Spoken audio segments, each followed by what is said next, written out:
What's going on, my friends? I think I jump on here and talk a little bit about something on my mind, a part of this, things that have worked for me and things that, maybe I've dealt with over the years, things that help as a part of this video series that I'm doing.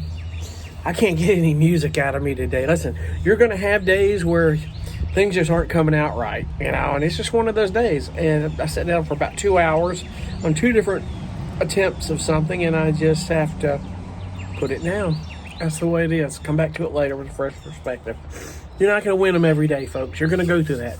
Don't let that discourage you.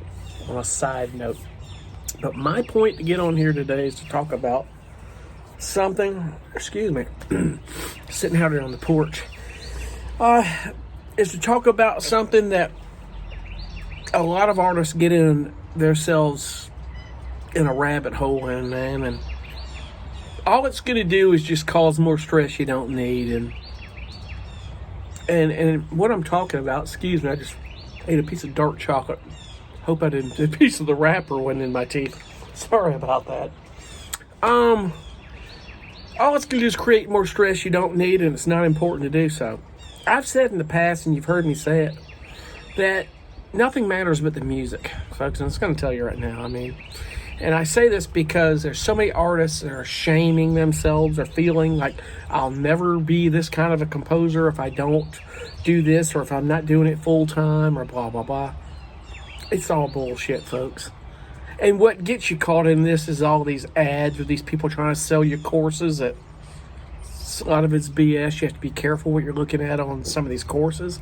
I've told you the one course that I would recommend, and probably the two biggest people out of those resources I gave you. If you haven't watched that, go watch that video, the additional resources, the books and the YouTube channels that I refer you to, because it's very important that you do that. And anything that comes along that's helped me, I'm going to pass it on. All these YouTube channels and such. Jesse Josephson's course, I've talked about. I would recommend that. Dave Croft, these guys. Because Dave Croft is a professor at Full Sail University. I trust that, and he's just a hell of a talent. Both of them are. And my point here is that you've ever seen that commercial on YouTube? It's been a long time since they've come out, where you see this guy with this fake recording studio behind him and this crazy, looks like he's wearing a crazy mustache. I don't even know his name. It seems like I've seen him somewhere before, but I can't place him. But he started out with, have you ever thought you wanted to quit that soul-sucking job and just to play music and it's soul-sucking job? You got to quit that job, Don't get caught up with that stuff where, it's all about, if you quit your job, you're going to be happier, but you're going to be broke. Taking care of your family and yourself comes first. One thing I will tell you is that taking a course is not going to, as soon as you're done with it, you're not going to be making tons of money to make a living at music licensing right away. Now, granted, some people can start making money pretty quickly. They just are a type of a composer or fall into a niche that they can do it. I've seen it. But most of the people in this business, it's a long game. You got to enjoy the journey. If you're not happy with something in life, like you've got to quit your job, you're not happy with it, do something that you enjoy more to make money. Because it has nothing to do with music. You want to do music. You want to do something that maybe allows you time to do more music. But, that would be making a living at something that has less stress and you're happier with and you enjoy getting up and doing it. Whereas you get home, you have enough energy and time to do it. Now, granted, I know some people have families and they have responsibilities and things. But you can make time. And I know you can. I've been there. I've run a small business with 7 employees and 2 vans running the road and performing on the weekends with a cover band and doing it. And then I had to give up one, which I gave up the cover band. And then I eventually, I sold the business and just put all my time into music and then working part-time as a, and I still do as a courier for a medical courier company. I worked very hard to get myself in a position where I could do that. And believe you me, I get up so much easier every morning. My coffee tastes so much better every morning knowing that I've put myself in that position. And, the one thing I've learned is that just because you're playing music for a living isn't going to change everything in your life. If you're not happy with something, you got to fix that. because it can affect your creativity in music and a lot of other things, your productivity. It's production music, but it's music. You gotta love music to do it, no matter what in your life. You gotta love it, and you gotta want to sit down and look forward to spending the time creating it. And the best advice I can give you is, one, if you're not happy with the job or something else in your life, fix those things in your life. Fix that job. Find something that you can do that you love doing that helps you get up every morning. And if you get to full-time in music and you love it like I do, you're going to get up that much better every morning. You really are. You have to get yourself to a point in life that you can't let someone else shame you and say, well, God, I'll never be that musician and I'll never be that composer if I don't do it full time, or if I'm not doing this, or if I don't quit that soul-sucking job. Listen, guys, whatever you do, if you're not making money with music right now, but you want to create production music, you want to get into this, please don't quit your job first and do this. I've seen the tragedy, and then I've seen it. There are a few guys in these forums, I know one in particular that quit his job. I'm all in on this and I quit my job. A few months later, I guess he went through his money he had saved. He was like, I got to go back to work this day and work it out. What's going on, It's because you let somebody shame you into quitting your job and thinking that it's all going to be there once you quit your job, that money's going to start rolling in musically. And that's just the reality, is that music licensing, it's like most things in life, if it were easy, everybody would be doing it, but it's not unachievable. You have to work, and I'm still working to a point where I really want to be, and I don't think we're ever 100% where we want to be, but that's a good thing in one respect, because we always want to have something to achieve, a goal to set, something to look forward to, Yeah. If everybody was doing it and it was that easy, it'd probably be pretty boring. It would be nothing there for you. We're all different. Not everybody plays music. Not everybody, does the same thing for a living. People, I know throughout life, most of us have sat there and wondered why someone loves doing something so much that you would never want to do, and you couldn't figure it out. They were born to love that. That was their journey in life. And if your journey is music, you're going to know real soon. And I can't tell you enough to just kind of think about, don't kill yourself, and don't shame yourself, and don't get yourself in a rut, and just think about how much you love music and what you want to do. But don't shoot yourself in the foot trying to get there. Just enjoy the journey. And let it take you where it's going to take you. I tell you, all these composers at the conference I've met, and these people, these publishers, all these people, and publishers I've connected with, no one cares about what you do other than music. You would be amazingly surprised at a lot of these guys that are doing other things. They're diverse, and I will give you some advice. You want to be diverse if you're going to do music for a living. Don't be afraid to do other things that you enjoy and love doing. Doesn't matter what it is. It could be anything. It could be making Chinese yo-yos and selling them over at the flea market if you have a passion for doing it. I'm just being funny, but you get the point and you get the idea.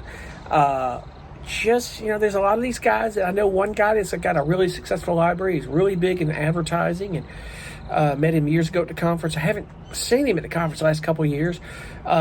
He and I, last time I talked to him, we had an extensive conversation about Charleston, South Carolina. He loved it here and was asking me about places. I'm like, man, you've been doing your research, What about this and what about that? And I'm like, I guess you're moving down here too. He started laughing. But he has his own liquor business, and partnered with some guys making their own alcohol or liquor, and they go to shows and do that. And I see him posted, I hadn't in a while, online, and he loves his music. He's diverse. He's just doing things that he enjoys in life. Don't limit yourself to what you want to do in life. You don't have to. There's no law that says you got to do one thing, and if you do anything else, you're hurting your career, or you're not true to what you are. That's all bullshit. And it's a thing I've noticed that people struggle with is conflicting of what's real to them and what isn't, or are they really a genuine composer of music in the sync licensing business or anything of the such. Well, you are if you want to be. Doesn't matter what else you're doing. I know of guys that are just doing full-time money in sync business and big money, yet they still work jobs and because they enjoy doing that. And a lot of times and I'll tell you from experience right now, that you're sitting there at your desk all day, you got to get up and get out of the house for a little bit. And I'll be sitting here doing music. Like today, I did a run this morning. They called me, can you run up near Columbia and drop something off to the education office up there in Lexington County? Some plans for an arc. I said, yeah, quick, I'll get up and do it, and I'll come back. I've been working on music since I've been here. At any moment, they could call me and say, hey, I got a run here where you want to do it. I mean, literally. And right now, I probably could do it because I can't get any music out of me. Well, why not get in the car, go for a drive, and get out from going crazy, You're going to want to maybe go do something to get out the house, go for a walk, do some things, maybe work for a medical courier company part-time and go drive a little bit and make some money doing it, and then come back and then with a fresh perspective and finish the track up. I mean, in reality, there are days I only spend 2 or 3 hours and complete everything I need to do in a day, and some I do more.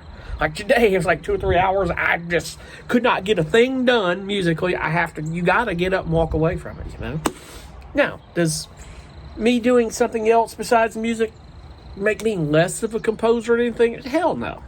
It doesn't matter. I know a guy that was talking in one of the panels at the PMC. The last time I saw him at the PMC, it's been a few years. And he's big time. He's hip hop and R&B and a dance composer, and he's been real active in with the PMA and the conferences, and makes big money full time, And he was in a panel, and so when they talked about, something about, what their take is and on working a full-time job doing this, he said, listen, I don't have to if I don't want to, but I work a full-time job. I work at a funeral home during the day, and I do this because I enjoy working with people and helping people and that sort of thing, and it doesn't matter what you do. And a panel with probably 200 people in the room watching it, and I can't remember what the panel was about. I really cannot. But I know guys that, you saw me at the conferences. Go watch the video, and I was interviewing everybody at the conference this past year. And Paul Croteau, man, Yo Paulie Music, is one YouTube channel I told you to follow. He said, I work a full-time job. Doesn't matter, I'll tell you. Doesn't matter. Who cares about all that? Nobody cares. Because when you're talking to people at the music conference, they want to know about the music. If anything else comes up in conversation over a beer or lunch or whatever, or a cup of coffee, which is probably that's all we drink in there, you can talk about it, but I will tell you, when we start talking about looking for libraries, a quick and simple email is all you need to do, and you'll be shocked how simple it should be. Don't go into like, I've done this and I've toured with this and recorded this and I've done all this. All they want to know is that you're a music composer, and you've got this music, and you're 100% the composer, unless you have a co-composer. Make sure you have everything in order, and we'll talk about that later.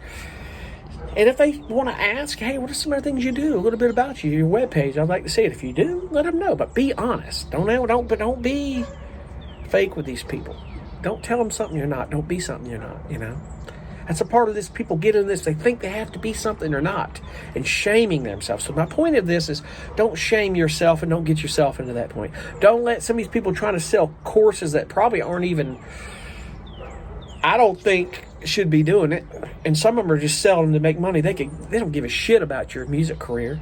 You see all these ads about this shit, like there's limited slots, and you're not going to be able to mix and master audio without me, and you're not going to be able to do this without me, so hurry up, and blah, blah, blah. Some of us in a small group of people, and I see a lot of these guys at the conference, we call it guru shit posting, is about what it is.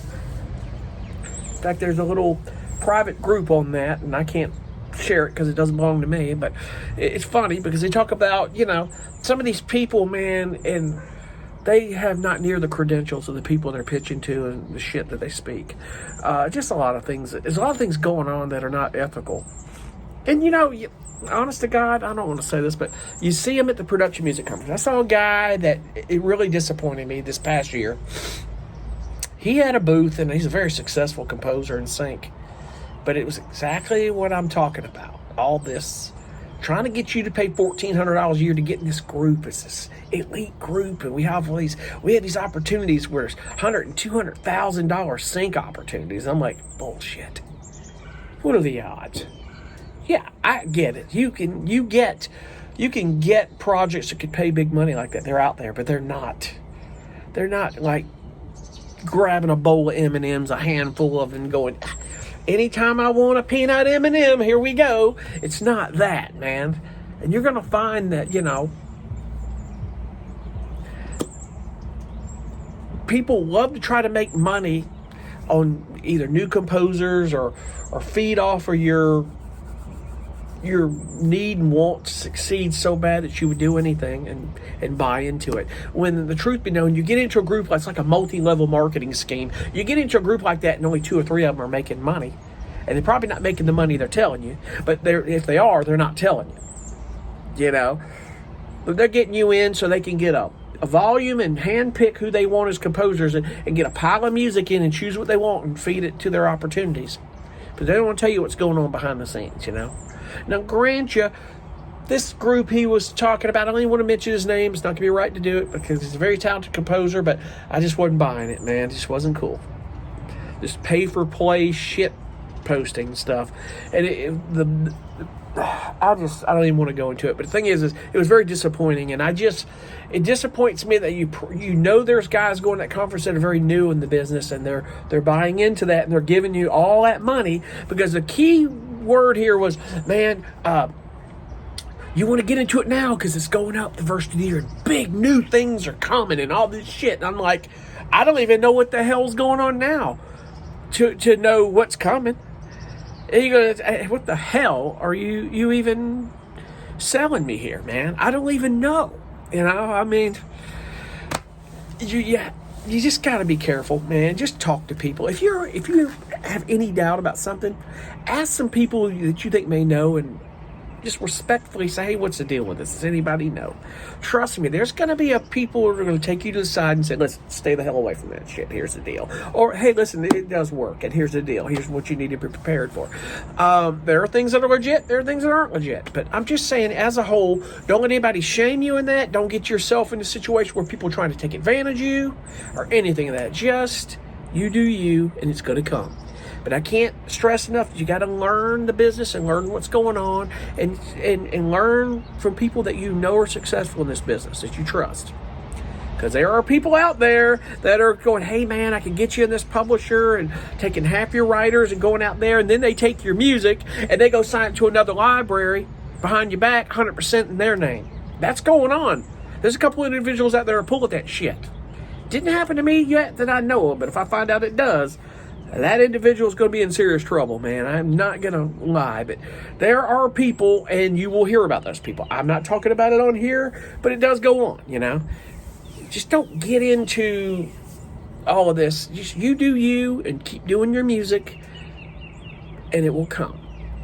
And there's good people out there that you can take courses from, like Jesse Josephson, or you can follow Dave Croft and these guys in some of these YouTube channels like Yo Poly Music, John Mayer, all these guys that I've passed on. And there's a common theme of these guys, I trust them. They're successful in this business. They're good at what they do. They're amazing talents. And I am personally not going to pass you somewhere that I blindly, without me knowing, because I know these people. And I just I'm going to pass on what works for me, but I just pick your battles. Do what you love to do the most. Do what you do best the most of. Find what you love doing. Production music is a different beast. I've said it before and I'll say it again. Writing music for fans on Spotify is a whole different game. You can split the difference and do both, but you have to understand one and the other. Understand what production music and sync licensing is. That music over here for fans can be for film and TV too, if it's written and if it's structured. I'm not really structured right, but if it's set up where you have a good ending and it's there, it's not impossible. I said some time ago, I've had tracks placed on film and TV I've done for albums years ago that I never wrote that for film and TV. I was just releasing instrumental albums. It happens. It's not impossible, but It's just a part of the journey of figuring out what you want to do and what you love, man, and stay on it. I just want to talk about it. The whole point of this, not to go 20 minutes, is just don't let people shame you into thinking that you're not a real composer if you're not doing it full time. That'll come if you want it to be. But nothing else matters. It doesn't matter what you're doing. You know, the music is the only thing that matters, my friends. Remember that. And stay with me. We're going to get some more stuff done here. I'm going to get to some other videos when I can. I appreciate you guys for watching, and we'll see you on the next one. Be cool. Bye.